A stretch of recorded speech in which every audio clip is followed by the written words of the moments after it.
안녕하세요, 곽재식입니다. 특이점은 올 것인가? 라는 제목으로 1강 시작해 보도록 하겠습니다. 오늘 1강에서는 SF에 자주 나오는 특이점이라는 것이 무엇인지, 특히 이제 흔히 기술적 특이점이라고 하는 것이 무엇인지 여러분께 설명을 간략하게 드리고, 그게 올 것인가 안 올 것인가 미래에, 거기에 대해서 제가 생각해 보고 있는 바를 설명드리는 그런 시간으로 한번 준비를 해봤습니다. 특이점은 올 것인가? 제 답은 안 온다입니다. 안 온다입니다. 여러분들이 이렇게 다 모여서 강연장에서 듣는 그런 강연이라 그러면 뭐 이렇게 특이점이 뭐고 이렇게 저렇게 해가지고 뭐 어떤데 저떤데 저는 안 온다고 생각합니다라고 이제 설명을 드리는 것이 순서이겠으나, 여러분 댁에서 화면으로 이 강연을 보실 때는 특이점 그래서 온다는 거야 안 온다는 거야? 결론부터 궁금하실 수도 있잖아요. 그래서 처음부터 제 의견을 말씀드린다면 특이점이라는 것은 오지 않는다라는 제 생각을 먼저 말씀을 드리고 출발해 보도록 하겠습니다. 아니, 특이점이라는 게 무엇이길래, 그거를 설명하기 위해서 30년 전 컴퓨터가 어땠는지 여러분께 잠깐 설명을 드리도록 하겠습니다. 제 집에 있는 1989년 8월 달에 나온 컴퓨터 잡지의 내용인데요. 잡지에서 잡지 본론 말고 잡지 앞부분에 있는 광고를 좀 자료로 가져와 봤습니다. 여기 보시면 컴퓨터 광고가 나와 있고, 뭐 여러분을 위한 컴퓨터 뭐 이런 게 적혀 있죠. 그죠? 하드디스크 용량이 적혀 있는데 하드디스크 용량이 20MB라고 적혀 있습니다. 그리고 그 옆에 보면 1.2MB FDD라는 게 있죠. FDD. 혹시 FDD라는 게 뭔지 아시나요? FDD? 보시는 분들 중에 FDD라는 게 뭐 FDD가 뭐야 세상에? HDD는 하드디스크 드라이브라는 거 알겠는데 FDD는 뭐야? 라고 생각하시는 분들 제법 있으실 텐데, 좀 또 연배가 있으신 분들은 FDD를 몰라? 요즘은 그렇게 생각을 하시겠죠. FDD란 플로피 디스크 드라이브의 약자를 FDD라고 하죠. 요즘은 뭐 딴 사람 컴퓨터에 자료를 보낼 때 뭐 인터넷으로 그냥 보내거나 이메일로 실어서 보내거나, 아니면 우리나라에서는 흔히 USB 드라이브라고 많이 하죠. 조그만한 그 반도체에다가 자료를 저장할 수 있는 걸 꽂아가지고 거기다가 내용을 복사를 해가지고 딴 사람 컴퓨터에 꽂아서 주는 그런 식으로 컴퓨터에 있는 자료를 옮기는데, 옛날에는 플로피 디스크 드라이브라고 해가지고 까만색으로, 우리나라에서 많이 쓰던 건 까만색이죠. 까만색으로 이렇게 팔랑팔랑한 납작하게 생긴 이상한 게 있었어요. 그런 게 1.2MB만 저장할 수 있는 그런 게 있었습니다. 그래서 그거를 컴퓨터에 꽂을 수 있는 칸을 플로피 디스크 드라이브라고 불렀던 거죠. 그 밑에 보시면 권장 소비자 가격이 198만 원이다 라고 되어 있습니다. 이런 컴퓨터, 하드디스크 20MB, 대용량 16MHz의 초고속 처리 속도라고 적혀 있는 이 컴퓨터의 가격이 1989년 8월에 실린 광고에 따르면 198만 원이었다고 합니다. 하드디스크 용량만 갖고 비교해 볼까요? 지금은 수백 기가바이트가 달린 컴퓨터가 기본이죠. 그죠? 그냥 어린이들한테 생일 됐으니까 선물로 컴퓨터 하나 사줄게 이러면서 뭐 OA 및 전문 업무 연구용 목적 컴퓨터를 사는 게 아니라 그냥 애들한테 장난감처럼 사주는 컴퓨터라도 수백 기가바이트 하드디스크가 기본이고, 몇 테라바이트짜리 하드디스크를 쓰는 경우도 매우 흔하게 있습니다. 그냥 가정에서도. 그죠? OA 및 전문 연구용 컴퓨터가 아니라도. 그런데 그 컴퓨터의 하드디스크 용량이 수백 기가라고만 쳐도 20MB 하드디스크에 비하면 10,000배, 100,000배에 해당하는 용량인 거죠. 그렇죠? 하드디스크 용량 기준으로 30년 전 컴퓨터가 지금 컴퓨터에 비해서 10만 배 안 좋았다. 그리고 지금은 30년 사이에 컴퓨터의 성능이 10만 배 더 좋아졌다라고 우리가 충분히 이야기할 수 있습니다. 생각해보면 이렇게 30년 사이에 이렇게 뭐 발전한 게 별로 없어요. 여러분 주위 생각해 보시면 뭐 우리나라가 뭐 경제 성장이 빨랐다고 하는데 30년 전 국민 소득의 10만 배의 소득을 우리가 누리고 있지는 않잖아요. 그죠? 요즘 뭐 사는 환경이 더 좋아졌다고 하는데, 그렇다고 해서 우리가 30년 전보다 뭐 10만 배 넓은 집에 살고 있는 것도 아니고, 옛날에 자동차가 100km, 시속 100km로 달릴 수 있었는데 뭐 요즘 자동차는 뭐 시속 1000만 km로 달릴 수 있다 이런 거 아니잖아요. 그래서 30년 전에 비해서 많은 게 발전했지만 10만 배가 발전한 게 잘 없는데 지금 컴퓨터는 10만 배가 성능상 발전했으면서도 저 정도 성능에 10만 배 성능에 해당하는 컴퓨터도 요즘에 198만 원보다 훨씬 더 싸게 살 수 있습니다. 물가가 지금 저 때보다도 더 비싸졌는데도 198만 원보다 저거보다 10만 배 더 좋은 성능의 컴퓨터를 더 상값으로 지금 살 수 있는 시대입니다. 그런 게 잘 없어요, 생각해 보면. 다른 측면에서 좀 생각해 볼게요. 다른 측면에서 우리가 컴퓨터 소프트웨어를 산다. 지금 대부분 컴퓨터 소프트웨어를 산다라고 하면 어떤 식으로 컴퓨터 소프트웨어를 사냐면 우리 스마트폰에서 소프트웨어를 살 때 어떤 식으로 사냐면 보통 스마트폰에서 내가 하고 싶은 앱, 프로그램, 게임을 골라가지고 고르고 결제를 열심히 하면 그 프로그램이 스마트폰에 인터넷으로 다운로드 되면 그거를 산 거죠. 그죠? 조금 과거로 거슬러 올라가 보면 한 10년 전, 한 15년 전, 20년 전 그 정도만 해도 뭔가 소프트웨어를 산다는 거는 보통 소프트웨어를 파는 그런 가게 같은 데 가가지고 돈을 주면 그 소프트웨어가 컴퓨터 소프트웨어 들어있는 컴퓨터 게임이 들어있는 박스를 주는 그런 거였습니다. 그죠? 그럼 그 박스를 사와가지고 집에 가서 그 박스 속에 들어있는 CD를 꺼내서 그 CD를 컴퓨터에 넣어서 설치를 하면 그 프로그램을 내가 사와서 설치하는 그런 거였죠. 좀 더 시간을 거슬러 올라가면 아까 말씀드린 플로피 디스크에 프로그램이 들어있었죠. 게임이나 프로그램이 들어있었죠. 그래서 그거를 사면 보통 그런 거는 플로피 디스크 여러 장에 들어있습니다. 그걸 사갖고 집에 오면 제일 먼저 하는 게 컴퓨터에 설치하는 건데 그럼 디스크 여러 개를 이렇게 갈아 끼우면서 10장이 들어있으면 10장을 차례로 갈아 끼우면서 그런 식으로 설치를 했죠. 그런 추억 있으신 분들 많이 계실 거예요. 불과 한 20년 전까지만 해도 그런 식으로 많이 했거든요. 그거보다 좀 더 과거로 거슬러 올라가면 그러니까 플로피 디스크에 프로그램을 담아주는 것도 많이 안 퍼져 있던 더 과거로 거슬러 올라가면 예를 들어서 우리나라로 따지면 한 80년대 한 초중반 좀 더 기술이 발전된 다른 선진국으로 따지면 한 70년대 정도에는 컴퓨터 프로그램을 사람들한테 나눠줄 때 배포할 때 어떤 방법을 많이 썼냐면 지금 보여주는 저 잡지에 실려 있는 한 장면처럼 그 프로그램을 짤 수 있는 소스 코드라고 하는 프로그램 만드는 방법을 잡지책에 일일이 써서 줬습니다. 100줄, 1000줄 막 이렇게 계속 써서 줬습니다. 그래서 그거를 잡지책을 보고 잡지책에 인쇄되어 있는 그 내용을 보고 그걸 내 컴퓨터에 다 타이핑을 해서 넣는 거예요. 저렇게 사람이 알아볼 수 있는 저런 식의 명령어도 아니고 그냥 컴퓨터 파일에 들어있는 그 자료 자체를 숫자로 옮긴 거를 그냥 다 프린트해서 실어주기도 했었습니다. 그러면 컴퓨터 잡지 펴보면 그냥 숫자가 쭉 적혀 있는 거예요. 85, 72, 35, 88, 92 끝도 없이 그렇게 적혀 있는 거예요.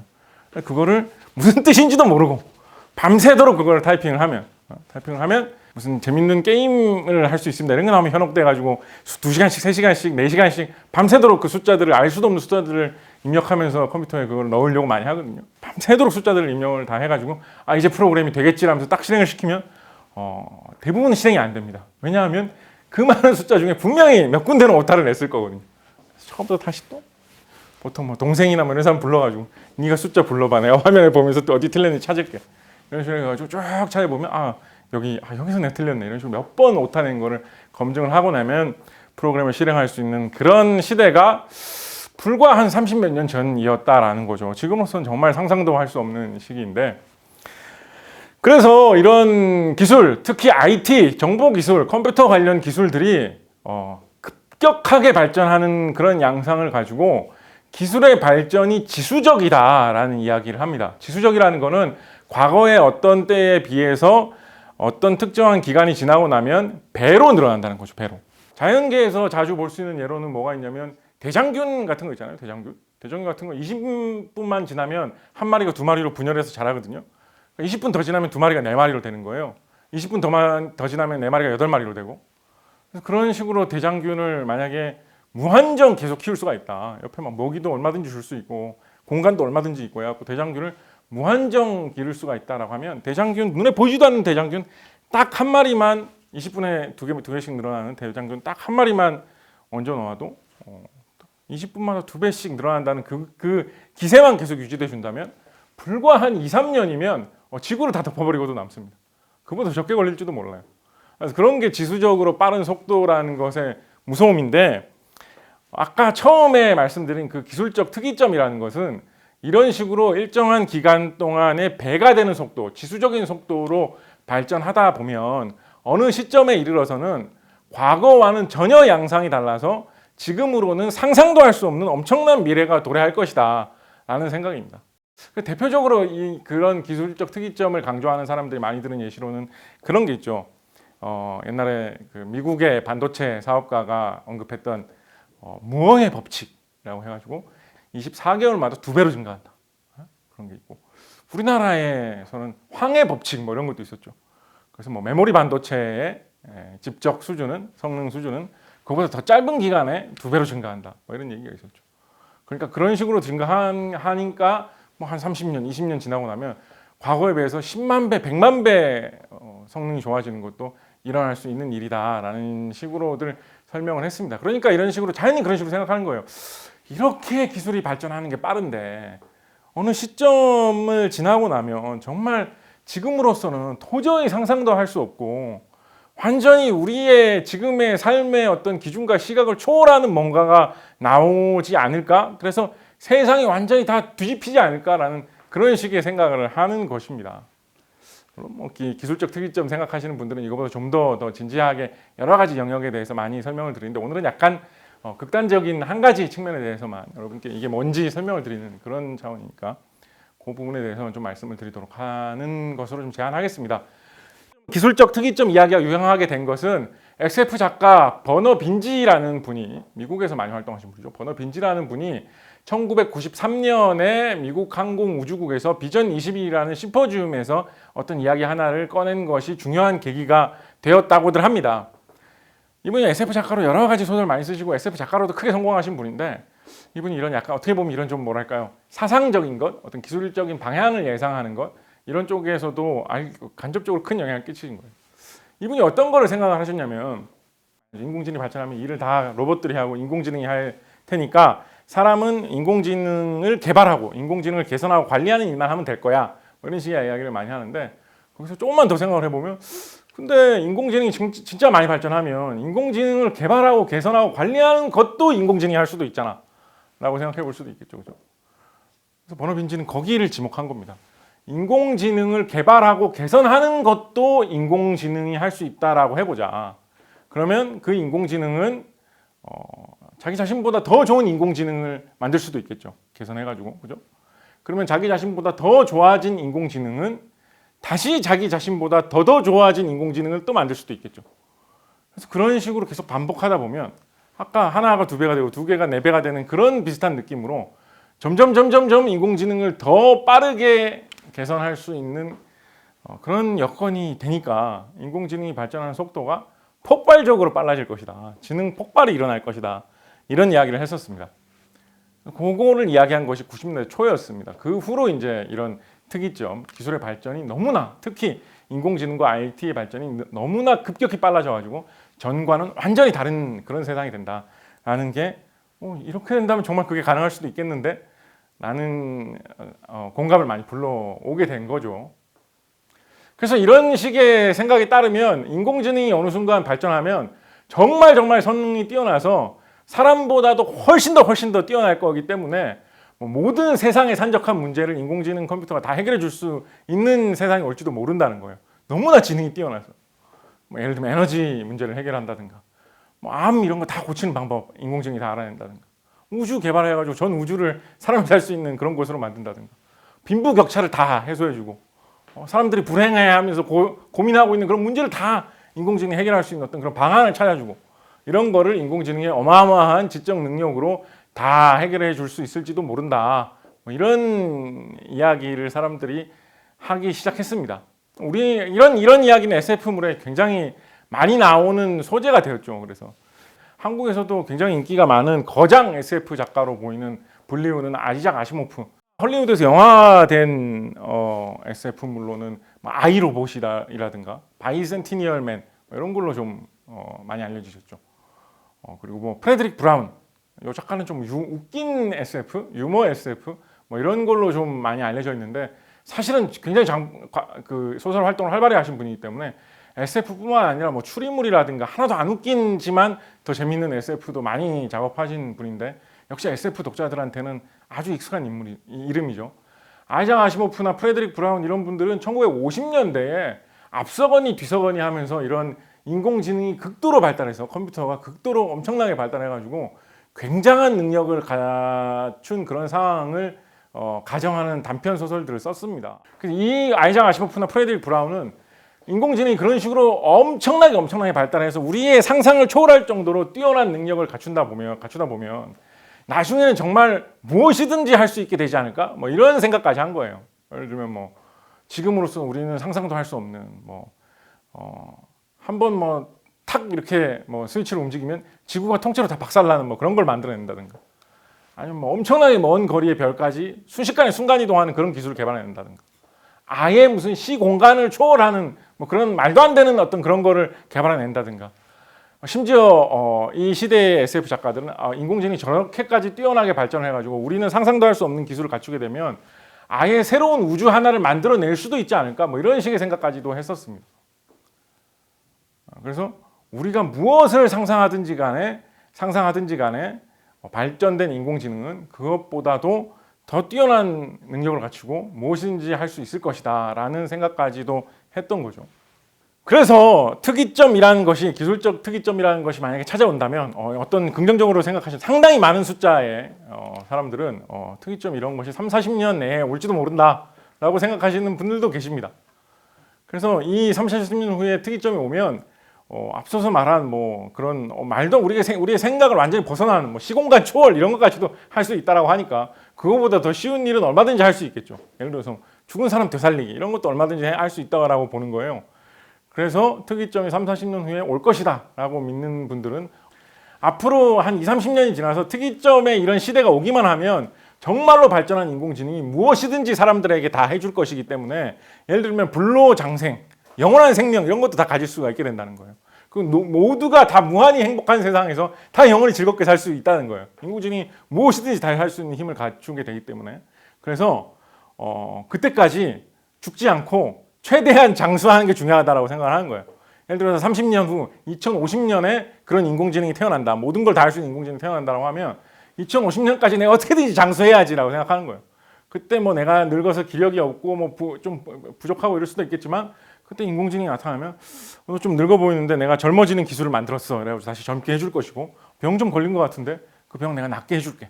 이렇게 해가지고 인공지능이 다 나를 완전한 최고의 그런 조건으로, 최고의 젊은 모습으로 다시 되돌려 줄 거기 때문에 그렇게까지 버티는 게 중요하다. 그래가지고 장수하기 위해서 진짜 노력한다는 이런 분들도 있고, 또 특이점 이런 게 곧 올 것이다. 왜냐하면 인공지능이 이렇게 빨리 발전하니까 라고 믿으시는 분들 중에는 어떤 분들도 계시냐면, 내가 설령 그때까지 버티지 못하고 그 사이에 죽는다고 하면 나는 그냥 화장하거나 이러지 말고 냉동 보존을 시켜달라. 그런 회사하고 거래를 하고 계약을 하죠. 만약에 그런 사람이 길 가다가 심장마비로 쓰러져서 죽었다라고 하면 그 회사에서 구조팀이 와가지고 그 시체를 들고 와가지고 냉동 보존을 하는 거예요. 그래서 2050년에 특이점이 온다면서요. 2050년까지 그 냉동 회사에서 사람 시체를 보존을 쫙 해주는 거예요. 2050년이 되면 그 특이점이 온 상태에 모든 거를 다 할 수 있는 어마어마한 그 인공지능이 그 냉동 보존된 그 시체를 되살려서 죽어 있는 시체지만 되살려서 깨워준다는 거예요.